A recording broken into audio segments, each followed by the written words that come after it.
Operation Sindoor வெற்றியை கொண்டாடும் விதமாக மூவர்ண கொடியேந்தி பேரணி சென்ற புதூர் மண்டல் பாஜகவினர் கடந்த மாதம் காஷ்மீரின் பஹல்காம் பகுதியில் சுற்றுலா பயணிகள் மீது நடத்தப்பட்ட பயங்கரவாத தாக்குதலில் 26 சுற்றுலா பயணிகள் கொல்லப்பட்டனர். இதற்கு பதிலடி தரும் விதமாக இந்திய ராணுவம் ஆபரேஷன் சிந்தூர் என்ற பெயரில் பாகிஸ்தான் தீவிரவாத நிலைகள் மீது பதில் தாக்குதல் நடத்தி தீவிரவாத முகாம்களை வெற்றிகரமாக அழித்தது.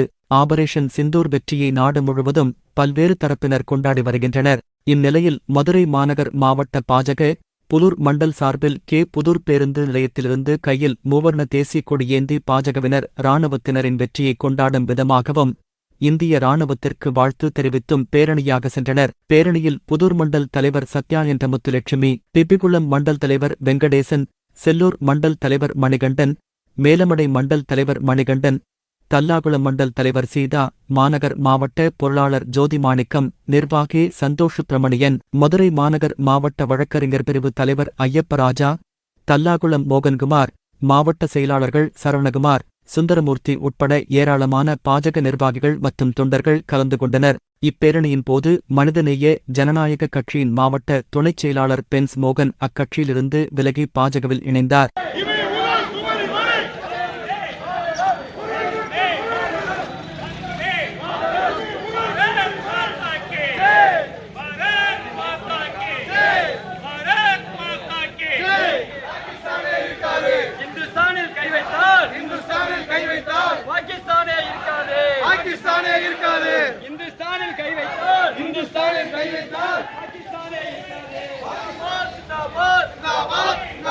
सिंदूर ऑपरेशन जिंदाबाद, वंदे वंदे वंदे वंदे, जय हिंद जय हिंद जय हिंद जय हिंद जय हिंद जय हिंद।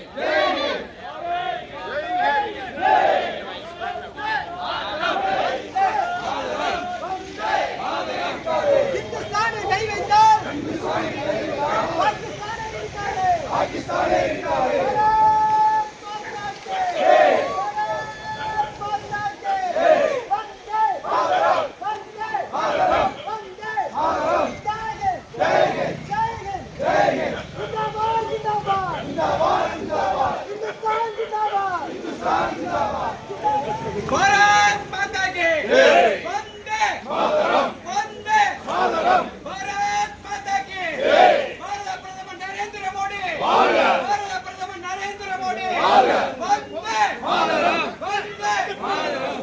உள்ளூர் செய்திகள் முதல் உலகச் செய்திகள் வரை தெரிந்து கொள்ள மதுரை முரசு சேனலை சப்ஸ்கிரைப் செய்யுங்கள்.